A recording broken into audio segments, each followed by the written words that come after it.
The first thing everyone noticed was the dead pearl-white sedan sitting under the bright service lights of Hale Prestige Motors. Not the man standing beside it with tired eyes and oil on his sleeves. Not the little boy in the waiting area holding a silver wrench keychain like it was something precious. Not the way the man tilted his head when the fuel pump tried to prime and stopped half a second too early. Everyone noticed the car, the invoices, and the embarrassment. The 2018 Crestline V8 GT sedan had been the pride of the dealership once, a flagship demo car with tan leather seats, polished wheels, and a twin-turbo engine that used to make customers stop walking when it started. Now it sat with its hood open, its engine covers removed, its wiring harnesses labeled with tape, and a repair folder on the service manager's desk that had cost $200,000. Victoria Hale, owner of Hale Prestige Motors, walked into the service bay wearing a black suit that looked too clean for a place that smelled like coolant and hot metal. Behind her came Grant Pike, her service manager, and two technicians who had already learned to smile when she smiled. A few customers stood near the glass wall of the showroom, pretending not to watch. Victoria picked up the parts store bag from the rolling cart and pinched the plastic between two fingers. Inside was a small fuel pump control relay with a white sticker that read $14.23. She looked at Caleb Mercer, the single father who had brought it in, and laughed loud enough for the whole bay to hear. "You think a $14 part can fix what my best specialist couldn't?" she asked. "Caleb, my company has spent $200,000 on this car." Caleb did not answer right away. He looked at the relay box again, then at the faded blue dot on the old relay still seated near the fuse panel. He had seen that mark before, years ago. Back when he worked diagnostics for cars most people only saw through showroom glass. The sound was wrong in exactly the right way. The car did not act like a destroyed engine. It acted like a machine being starved for power at the smallest possible gate. Behind the coffee machine, Noah Mercer lowered his eyes and squeezed the little silver wrench keychain his mother had left him. At 8 years old, he knew enough to understand when adults were laughing at his father, but not enough to understand why his father stood so still. "Dad," Noah whispered when Caleb stepped back from the open hood, "are cheap things always bad?" Caleb's jaw tightened, but he did not look angry. He looked hurt in the quiet way men look hurt when their children are watching. "No, buddy," he said softly. "Sometimes cheap just means nobody important wanted to look at it." Then he turned back to Victoria and pointed at the relay box. "I'm not saying the car is simple. I'm saying the failure is. Let me swap the relay, document the result, and if I'm wrong, I'll walk out without billing you." Victoria's smile sharpened. "You are already walking out without billing me," she said. "You were called because one of my advisors said you had a decent ear for electrical issues, not because you get to embarrass my team with guesses from a discount parts store." Grant chuckled behind her, and one of the younger technicians looked down at the floor. Caleb saw the repair orders stacked beside the scanner. Control modules, wiring harness labor, fuel system assembly, outside specialist fees, transport charges, programming attempts, all expensive, all official, all aimed everywhere except the one relay with the faint blue dot and the hairline heat crack along its casing. 3 days later, 2 independent experts would stand in that same service bay and confirm what Caleb already knew. The car had not needed $200,000 in parts. It had needed somebody humble enough to check the $14 one. But on that morning, in front of his son, his old toolbox, and a room full of people who measured intelligence by the price of an invoice, Caleb Mercer was treated like a poor, single dad who had confused luck with skill. Before we go further, thank you for listening to this story. If you have ever been underestimated because of your clothes, your job, your accent, your age, or the car you drive, this one is for you. Tell us where you are listening from today, and stay with Caleb, because the smallest part in that service bay was about to expose the biggest mistake Hale Prestige Motors had ever made. Victoria ordered Grant to close the hood, but Caleb lifted one hand. "Don't close it hot," he said. "That relay fails after heat soak. If you close it now and try again in 20 minutes, you'll lose the pattern." Grant rolled his eyes like a man hearing superstition. "The pattern?" he said. "We have factory software, outside consultants, 2 reprogrammed control units, and a pump assembly that cost more than your truck." Caleb wiped his hands on a rag and looked at the Crestline's open engine bay. "Then you have everything, except an answer." The service bay went still for half a breath, not silent, but thin, as if every person there had heard something they were not supposed to hear. Victoria stepped closer. Careful, she said. You are standing in my dealership. Caleb nodded once. I know. She looked past him toward Noah. And perhaps you should remember you brought your child into a professional environment? That sentence landed harder than the laughter. Caleb's eyes moved to his son, then back to Victoria. He did not raise his voice. He did not insult her. He simply reached for the small parts store bag and placed it back on the cart. I brought him because his babysitter canceled, he said. I came because your advisor said you needed the truth. Victoria's face changed, not enough for customers to notice, but enough for Grant to step forward. We're done here, he said. Take your discount relay and go back to whatever garage you rent. Caleb collected his scanner lead, his worn notebook, and the old canvas tool bag he had carried since before Noah was born. The boy walked to him quickly, keeping his eyes down. As they passed the glass wall, a customer with a phone lowered it too late. Caleb saw the red recording dot on the screen. Noah saw it too. Outside, the Texas heat was already rising off the dealership lot. Rows of polished cars reflected the sun like expensive teeth. Caleb put Noah's backpack in the passenger seat of his old blue pickup and stood for a moment with both hands on the roof. He had learned long ago that anger was expensive. It cost time, focus, sleep, and sometimes custody hearings if people wanted to twist it the wrong way. So he breathed, waited, and only spoke when his voice was steady. You okay, buddy? Noah climbed into the truck and nodded the kind of nod children give when they are not okay but want to help. She said it like being cheap was stupid, he said. Caleb started the truck, and the old starter groaned before catching. Your mom used to say, listen before you judge, he said, then stopped himself. He did not use Elise's name too often, not because it hurt less, but because he was careful with the few pieces of her Noah still carried. Noah rubbed the silver wrench keychain between his fingers. Would Mom have known about the relay? Caleb smiled faintly as he pulled away from Hale Prestige Motors. No, he said, but she would have known when somebody was too proud to listen. Mercer Auto and Diagnostics sat behind a tire shop and a closed laundromat on the east side of Dallas. The sign above the bay door had lost 2 bulbs, so at night it read, Mercer Auto Diagnose, unless Caleb tapped the frame with a broom handle. Inside, there were no marble floors, no espresso machine, and no glass wall between customers and workers. There was a 2-post lift, a dented workbench, 3 shelves of labeled parts, and a folding table in the corner where Noah did homework after school.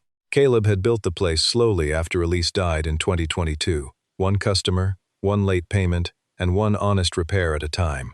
It was not impressive, but it was theirs. Noah sat at the folding table with a math worksheet, while Caleb uploaded the pictures he had taken at Hale. He had only managed 3 before Grant blocked him: the fuse cover diagram, the relay box, and the service folder open to the latest repair order. Caleb zoomed in on the relay. The old casing had a faint blue dot near the molded edge, nearly rubbed away by heat and time. There was a tiny line on one corner, the kind most people would call a scratch. Caleb had seen that failure before, not often, but enough to remember the pattern. The relay worked cold. It failed hot. When it failed, the fuel pump lost stable command, and the car acted haunted. Replace enough expensive modules around it, and the ghost stayed right where it was. His phone buzzed with a message from Lena Ortiz, the service advisor who had first called him. Caleb stared at her name before opening it. Lena was careful, and careful people did not text after a public embarrassment unless something was wrong. Her message read, I'm sorry about today. You were right to ask about the relay. The file is weird. Caleb looked toward Noah, who was biting the end of his pencil. Then he typed back, weird how? 3 dots appeared, disappeared, then appeared again. Lena sent a photo of a repair order line, relay inspected. No fault found. Under it was a timestamp from 2 weeks earlier. Then she sent a second image from the shop camera log. The Crestline had been parked in the South Bay at that exact time. Hood closed, no technician assigned. The fuse cover had not been removed until the next morning. Caleb leaned back on his stool. It was not proof of fraud by itself. Shops made paperwork mistakes. But in a $200,000 repair file, a false inspection line mattered. It meant someone had marked the cheapest possibility as checked without checking it. A truck pulled up outside the garage, and Mr. Reyes, the landlord, stepped in holding a folded envelope. He was a tired man with a kind face and the nervous walk of someone carrying bad news. Caleb, he said, I got a complaint today. Caleb stood. From who, Mr. Reyes looked toward Noah, then lowered his voice. A lawyer representing a business near your lease. Noise, zoning, improper storage, environmental concerns. They want an inspection. Caleb took the envelope and read the letterhead. Hale Development Partners. Victoria's family company. Not the dealership itself, but close enough to make the message clear. Noah watched from the folding table. Are we in trouble? He asked. Caleb folded the letter slowly and put it in his back pocket. No, he said, though the truth was more complicated. Mercer Auto was legal, but legal did not always mean safe. A rich person could bury a small business in paperwork without ever winning in court. They could make a landlord nervous. They could make a father miss work. They could make stability look fragile to anyone watching from the outside. Caleb walked to Noah and rested a hand on his shoulder. We are going to be careful, he said. Careful is not the same as scared. That night, after Noah fell asleep on the office couch under an old dealership jacket, Caleb sat at the workbench with the Hale photos, Lena's messages, and a yellow legal pad. He drew the diagnostic chain in plain blocks. Battery stable, starter command present, ECU replaced, pump assembly replaced, signal drop after heat, relay marked inspected, no real inspection shown. He circled the relay twice. Then he wrote one sentence under it. The car is telling the truth. The paperwork is not. The next morning, Caleb drove back to Hale Prestige Motors for one reason only. Grant had kept his small red relay tester and a specialty pick set in the confusion after Victoria threw him out. Caleb did not bring Noah into the bay this time. He left him in the truck with the windows cracked, air conditioning running, and a book in his lap while he walked inside. The service department smelled like tire shine and tension. Lena saw him first from behind her desk. Her eyes widened in warning. Before she could speak, Grant stepped out from behind a black SUV and blocked Caleb's path. You've got a lot of nerve coming back, he said. I came for my tools, Caleb replied. Nothing else. Victoria appeared at the top of the short staircase leading from the showroom offices. Today she had an audience, 2 VIP customers, 3 salespeople, and a man in a navy suit Caleb did not recognize. Her smile was smaller than yesterday's, but colder. Mr. Mercer, she said. I thought I made myself clear. Caleb kept his hands open at his sides. My relay tester and pick set are in your south bay. I'll take them and leave. Grant laughed. Funny. We checked the bay. Didn't see anything worth keeping. A few people smiled, but Lena did not. Caleb looked at Grant, then at Victoria. You have a $200,000 repair file on a car that still won't start, he said. My $40 relay tester might be the most useful tool in the building. This time, no one laughed immediately. The line was too clean and too close to the truth. Victoria came down the stairs slowly. You are confusing coincidence with competence, she said, and you are now spreading accusations about my service department. I'm asking for my tools, Caleb said, and I'm asking you not to throw away the relay. Victoria's eyes narrowed. Why would we throw away a part you claim is important? Caleb glanced toward Grant, whose face had gone flat. Because if the relay is tested properly and fails hot, the file changes. The man in the navy suit shifted his weight. Caleb noticed the small investor badge clipped to his jacket. Elliot Crane. Crane Heritage Mobility. The name meant something. Hale Prestige had been chasing a partnership with Crane's collector network for months.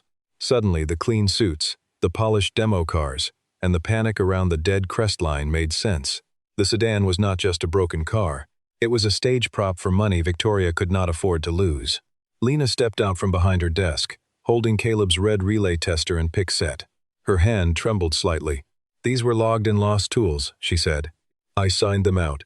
Grant turned on her. Lena, she swallowed but did not step back. They're his. Victoria stared at her, and in that stare was the kind of threat employees understand without being told. Caleb took the tools carefully. Thank you, he said. He should have left then. He knew that. But the old relay was sitting in the open parts tray near the Crestline, and the hood was still up.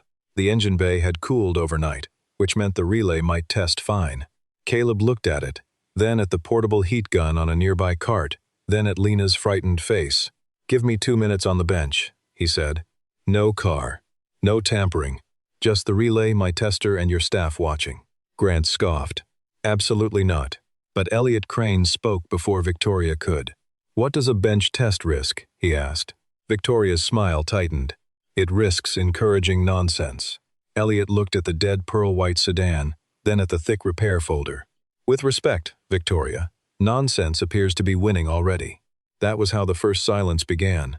Not the final silence, not the one that would come later in front of experts and board members, but the first, small one. Caleb placed the old blue dot relay on a clean metal tray. He clipped it to his red tester, and the tester clicked steady. Grant crossed his arms. "There," he said. "It works." Caleb did not argue. He aimed the heat gun near the casing, not close enough to melt it, just enough to warm it like an engine bay after a long idle. 10 seconds passed. 20. The tester clicked again, then skipped. The signal light flickered once, recovered, and dropped out completely. A young technician named Miles leaned over the scanner graph Caleb had connected to the tester. "It lost contact," he said before he could stop himself. Grant snapped. "It's a cheap tester." Caleb unplugged the relay, let it cool, then clipped it again. The signal returned. He warmed it a second time. The signal dropped in the same place. No lecture, no speech, no dramatic music.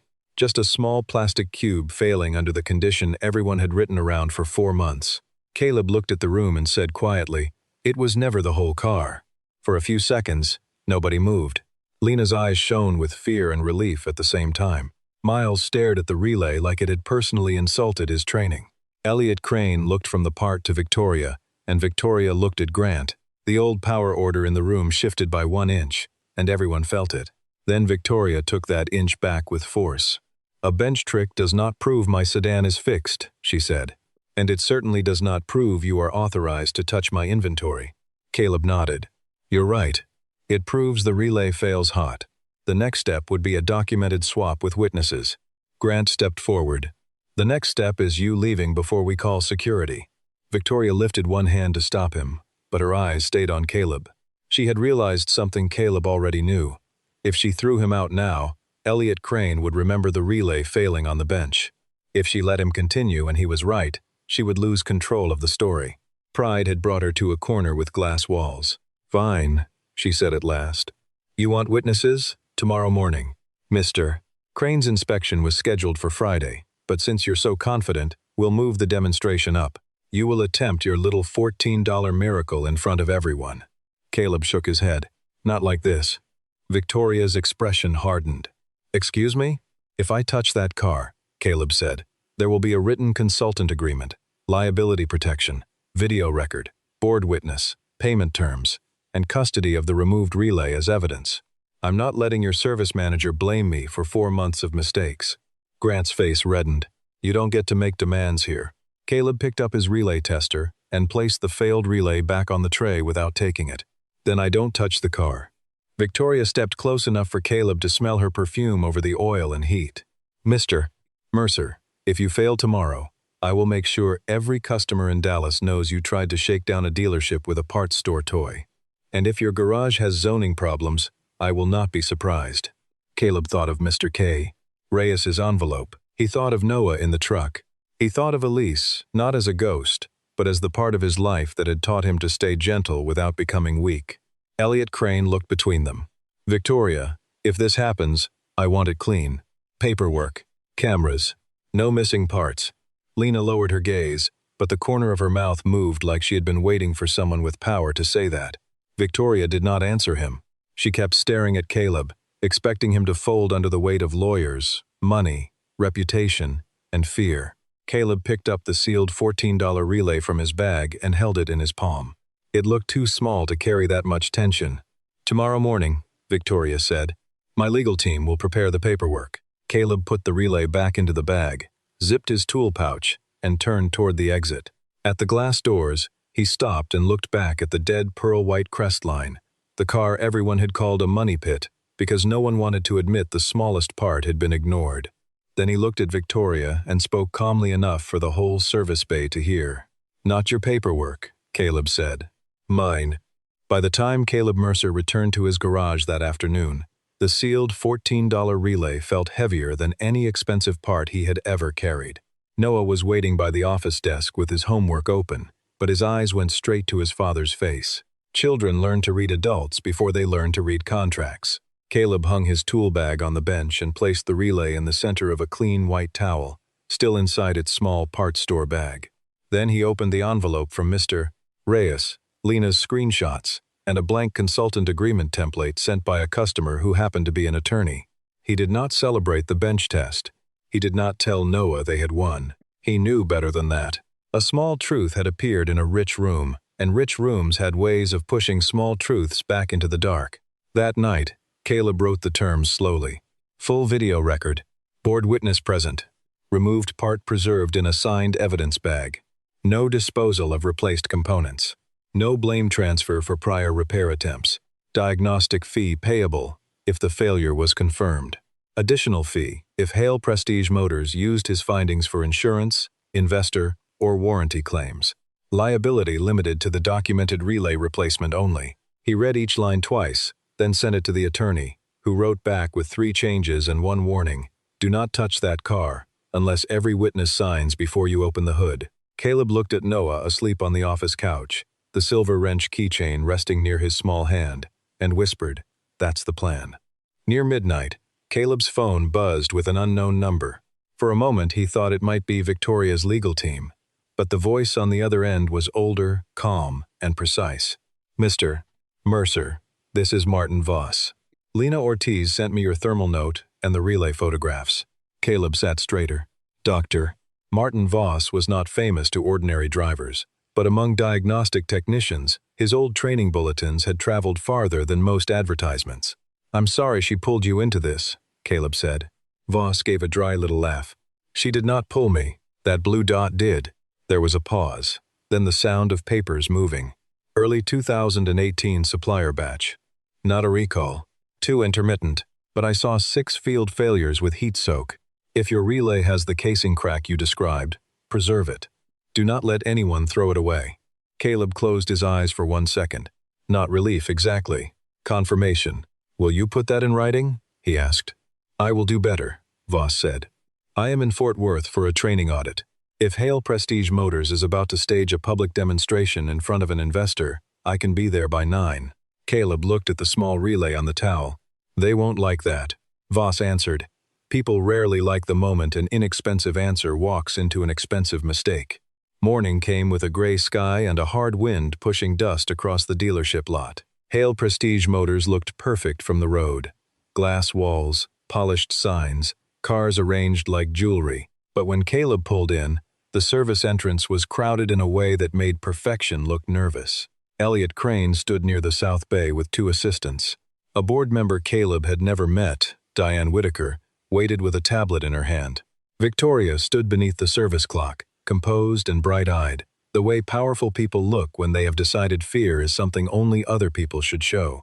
Grant Pike stood near the crest line with a clipboard, and Lena Ortiz was at the service counter, her face pale but steady. Caleb did not bring Noah into the bay at first. He opened the truck door and crouched beside him. "You stay by the glass until I wave you in," he said. Noah nodded, but his fingers curled around the wrench keychain. "What if it doesn't start?" he asked. Caleb looked toward the pearl-white crest line, its hood already open, its dead engine waiting under lights too bright to hide anything. "Then we tell the truth about that too," he said. "But we don't let anybody change the test." Noah studied him. "Are you scared?" Caleb smiled a little. "Yes." The answer seemed to surprise the boy. Caleb touched the keychain gently. Being brave is not the same as pretending. Inside the bay, Victoria held out a folder before Caleb could say, "Good morning." "Our legal team prepared a standard liability acknowledgement," she said. Caleb did not take it. He placed his own agreement on the hood cover cart, beside the sealed relay and a clear evidence bag. "This is the agreement I sent last night," he said. "Your board witness, your investor, your service manager, Miss Ortiz, and I sign before I touch the car." Grant laughed once, but it came out thin. "You think you can dictate terms?" Diane Whitaker looked up from her tablet. "He can if we want the result to mean anything." Victoria's jaw tightened. Elliot Crane added, "I'm not investing in a demonstration that can turn into finger-pointing afterward."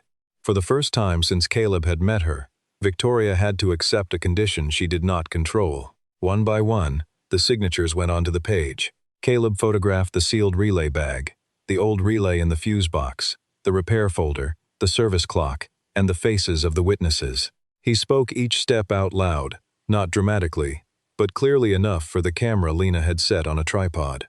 Vehicle is a 2018 Pearl White Crestline V8 GT sedan.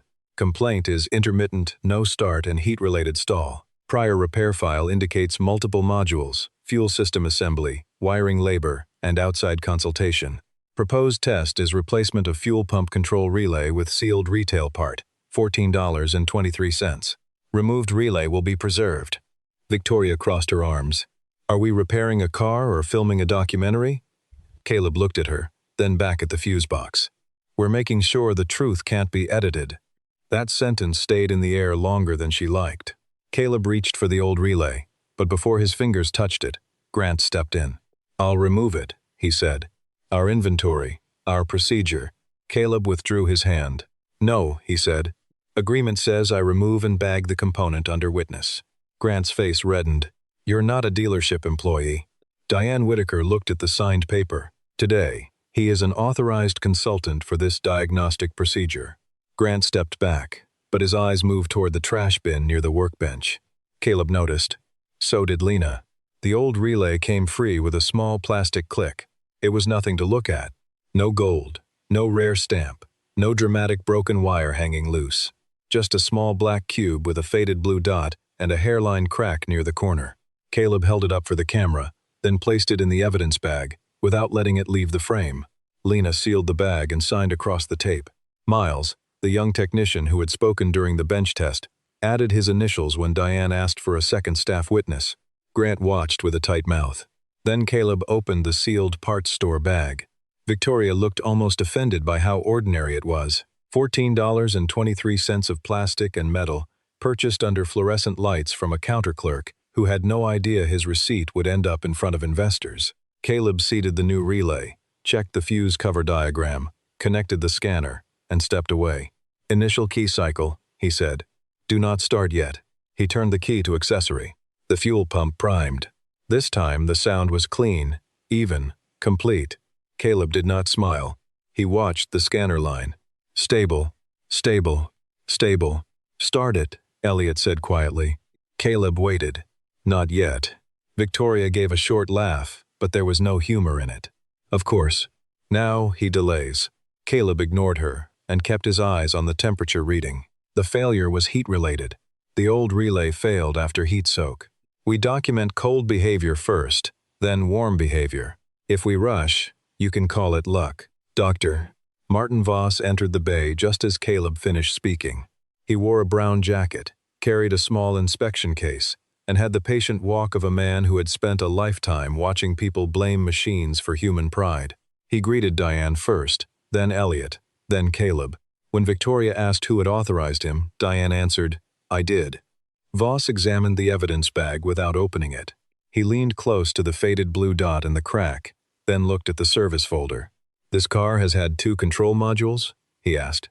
Grant said, yes. Fuel pump assembly? Yes. Harness work? Extensive. Voss glanced at Caleb, and the relay was marked inspected. Lena handed him the timestamp copy. Voss read it, then looked toward the camera. Interesting. The inspection entry predates the recorded fuse cover removal. Grant's face changed. Victoria said quickly, paperwork errors happen in busy shops. Voss nodded. They do. That is why evidence matters. The first start attempt did not happen until the engine bay temperature had climbed. Caleb let the Crestline sit through the cycle that had embarrassed Hale Prestige Motors for 4 months. People shifted. Phones came out. Victoria looked at the glass wall where Noah stood watching, and for 1 second Caleb saw the old cruelty return to her face, the impulse to make the child part of the pressure. She said, your son is about to learn something about overconfidence. Caleb turned his head slowly. No, he said, he is about to learn why we use witnesses. Then he turned the key. The Crestline cranked once, twice, and did not start. A breath moved through the room. Grant's shoulders lifted as if a weight had been taken off them. Victoria's smile came back fast, hungry and relieved. Well, she said, that was educational. Noah's face fell behind the glass. Caleb did not move. He watched the scanner, not the faces. The immobilizer handshake was still clearing from the stored fault sequence. He had expected this. He had said it might happen. But expectation did not stop the room from leaning toward his failure. Caleb raised one hand. Document first crank after replacement, he said. Stored fault still present. Clearing after capture. Voss stepped closer to the scanner and nodded. Proceed. Grant barked. He's making excuses. Voss did not look at him. No. He is following procedure. Caleb saved the data, cleared the stored fault, cycled the key off, and waited 10 seconds. Those 10 seconds felt long enough for every insult in the room to return. Noah pressed the little wrench keychain against the glass. Lena whispered something under her breath that might have been a prayer. Caleb turned the key again. This time, the fuel pump primed in one clean note, the starter caught, and the twin-turbo V8 came alive with a smooth, low sound that filled the service bay without shaking it. No stumble. No warning cascade. No limp mode. The pearl-white crestline settled into idle as if waking from a bad dream. Caleb kept his hand away from celebration. He watched the scanner, then called out the numbers. Stable fuel pressure command. Stable relay output. No drop after heat. Restart test pending. Voss stood beside him, reading the same data. Elliot Crane did not speak. Diane Whitaker slowly lowered her tablet. The room went silent. Not quiet. Silent. The kind of silence that has weight. The kind people remember because it tells them exactly when the truth changed sides. The technicians who had laughed looked at the floor. The VIP customers behind the glass stopped pretending not to watch. Grant Pike stared at the running sedan like he hated the sound of it. Victoria Hale stood perfectly still, her face polished but empty.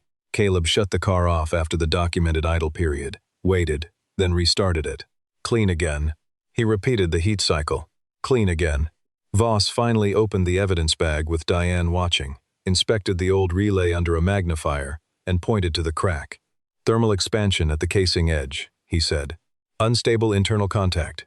Blue dot early supplier batch. Consistent with heat-related fuel pump control drop. Then he looked at the camera, the board witness, the investor, and Victoria Hale. This was not a $200,000 mystery. It was a $14 part nobody wanted to humble themselves enough to check.